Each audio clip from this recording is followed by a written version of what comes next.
Partie 1. Coucou les bébés. Bonne lecture de leçon. On est samedi, je viens de me réveiller. La première chose que j'ai fait comme pas mal de personnes, c'est regarder mon téléphone. Il est 13h, ça va, c'est pas hyper tard. De base, je me réveille vers 15h vu que c'est les vacances. Je dors hyper tard, genre vers les 4h, 5h. Je devais aller chez Bintou, l'une de mes 3 meilleures amies. J'avais un meilleur ami, mais on s'est éloigné, vous connaîtrez la raison plus tard dans la chronique.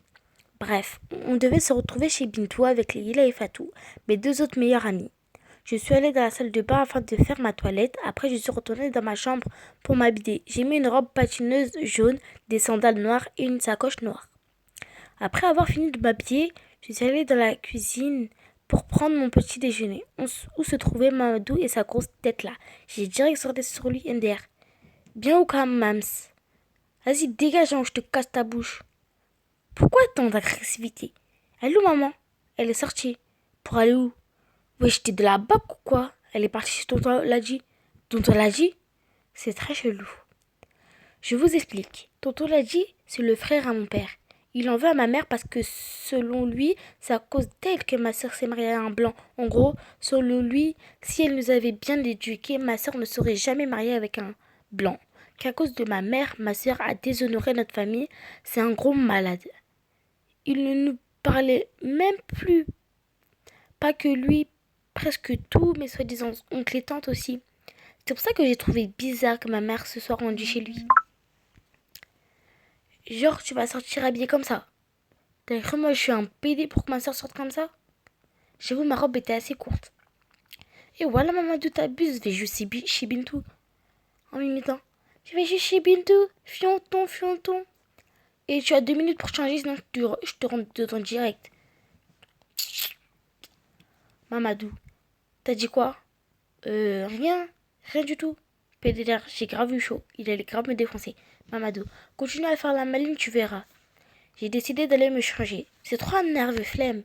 Du coup, j'ai mis un jean taille haute blanc déchiré au genou, un débardeur noir et j'ai mes sandales et ma sacoche. En sortant, Mamadou m'a lancé un regard Scarface. Lui, tu connais déjà les règles, tu parles, moi, en le coupant. Parle à aucun garçon et tu ne tardes pas, je sais. Flemme de lui, il a trop cru qu'il était mon père. La tour de Bintou n'est pas loin de la mienne, du coup je suis arrivée au moment de 5 minutes. Il avait déjà Leïla, il ne manquait plus que Fatou, cette imbécile. Quelques minutes plus tard, elle arrive, enfin arrivée. On a décidé de préparer un gâteau, puis après Fatou nous a raconté ce qui s'était encore passé avec son gars. En gros, Abdul, le gars à Fatou, c'est un vrai fils de pute, Trari. Il dit Fatou c'est sa halal, mais il se tape toutes les meufs, enfin les putes de la cité. Elle. Donc j'étais chez moi et tout, quand j'ai reçu un message de Djeneba. En gros, Djeneba, c'est la meuf qui sait tout sur tout le monde dans la TS, Fatou. Elle m'a dit, ouais, faut tout de suite que tu ailles dans la cave du bâtiment C, il y a Abdul et Sarah. Je lui avais demandé de surveiller Abdul pour moi. Enfin bref, j'y suis allée et tout. Il y avait des gars devant la cave, ces bâtards, ils m'empêchaient de rentrer du coup. J'ai attendu 20 minutes devant la cave comme une clocharde. Elle était bouche bée. Elle. Donc après 20 minutes, ils sont sortis, je me suis direct jeté sur cette pute de Sarah et je l'ai niquée. Maintenant, devinez ce qu'Abdul m'a dit? Nous? Elle. Il m'a dit, ouais, il se passe quoi? Le mec sort d'une cave avec une pute et me demande ce qui se passe. Non mais je rêve. Je ne l'ai même pas calculé. J'ai juste dit à Sarah que j'allais poucap à ses frères que j'ai tracé. Moi, waouh, il sort de fou, c'est un gros bâtard. De toute façon, je t'ai toujours dit que je ne le sentais pas. Lila, la même moi, voilà, Bintou, pareil MDR. Elle, de toute façon, c'est fini entre nous, il a trouvé que j'étais sa bouffonne. Lila, tant pis pour lui, Bintou, voilà. Lila avait mis de la musique et on a commencé à danser comme des folles. À un moment, j'ai sorti mon téléphone vibrer dans ma poche. C'était un message de Mohamed, mon gars. De moi. De moi. Ouais, j'étais où? Moi. Je suis Bintou, pourquoi? De moi. Viens, on se voit. Moi, t'es malade, toi, je peux pas, il y a mon frère en bas. Et là, mon téléphone s'est mis à sonner, c'était lui. Allô? Écoute, tu m'as pris pour ton semelle pour me parler comme ça? Moi, tu peux te calmer 2 minutes, tu n'es. Elle lui, voilà, Kadija, ferme ta gueule, m'énerve pas, sinon je vais te niquer bêtement. Tu as 5 minutes pour descendre. Bip, bip, bip, il m'a accroché au nez. En fait, il se prend pour qui lui-même? On va régler ça tout de suite. J'ai dit au fait que je revenais, je suis descendue, je l'ai retrouvé vers l'arrêt de bus pour pas me faire cramer par mon frère ou un de ses potes. Je me suis montée du côté passager et il m'a lancé un regard Scarface. Lui, toi t'es une PC, voilà, t'as cru que j'étais ton semelle pour me parler comme ça? Moi, Toi aussi, t'as cru que j'étais ta pute pour que tu me cries dessus? Lui. T'avais qu'à pas m'énerver, bouffonne, va. Moi. Et voilà, Mohamed, parle-moi bien, parce que moi aussi, je peux m'énerver, hein. Lui. Folle la selle, je parle comme je veux. Si t'es pas contente, c'est la même. Moi. Bah, je suis pas contente, donc salam. J'ai à peine eu le temps d'ouvrir la portière qu'il m'a tiré vers lui et m'a serré dans ses bras. Lui. Smiley. Smiley. Pas trop tôt. On a commencé à parler tout, n'importe quoi. On a parlé de tout et n'importe quoi.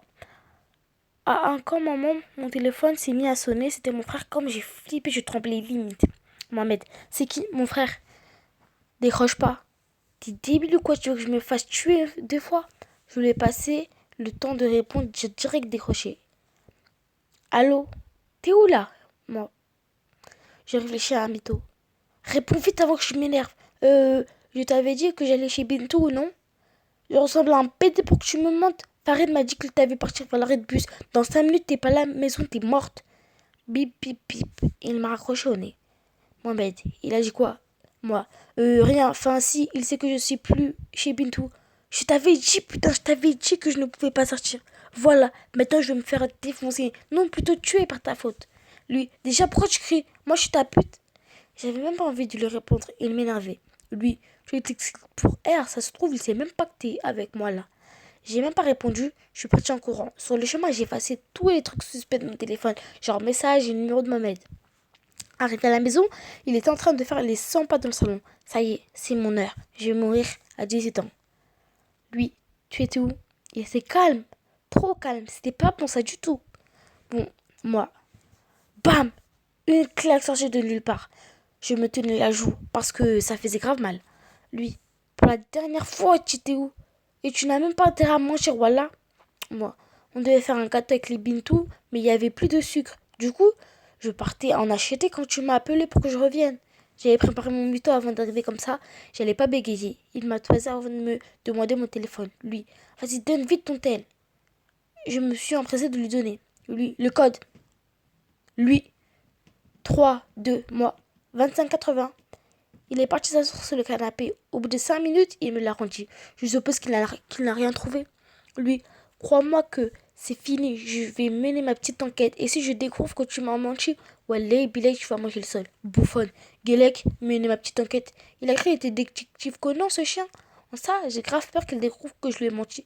Je sens que ça ne va pas tarder parce que les gens ont trop la langue pendue dans cette cité. En vrai, tout ça, c'est à cause de ce connard de Mohamed. J'ai envoyé un message aux filles pour leur expliquer la situation.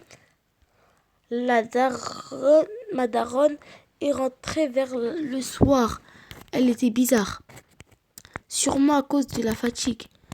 Bonsoir, ma. Vu que je l'ai dit maman rapidement, ça donne ma MDR. Elle. Bonsoir, vous avez mangé? Moi. Oui, tu es allé faire quoi chez tonton l'a dit. Elle. Je suis passée les voir vu que ça faisait longtemps. Je la regardais avec mes yeux grands ouverts parce que je savais qu'elle me cachait un truc. Elle. Patradé. Imbécile, arrête de me regarder avec tes yeux de sorcière. Moi, ouais, j'ai rien fait. Elle, lève ton cul et va dormir. PDDR, j'ai direct tracé dans ma chambre. Je voulais pas me faire niquer bêtement. J'étais au téléphone avec les Guilla quand tout à coup j'ai entendu la voix de Mamadou. Lui, elle où cette pute? Ça y est, je vais me faire tuer. Suite bientôt, n'hésitez pas à donner votre avis et à voter.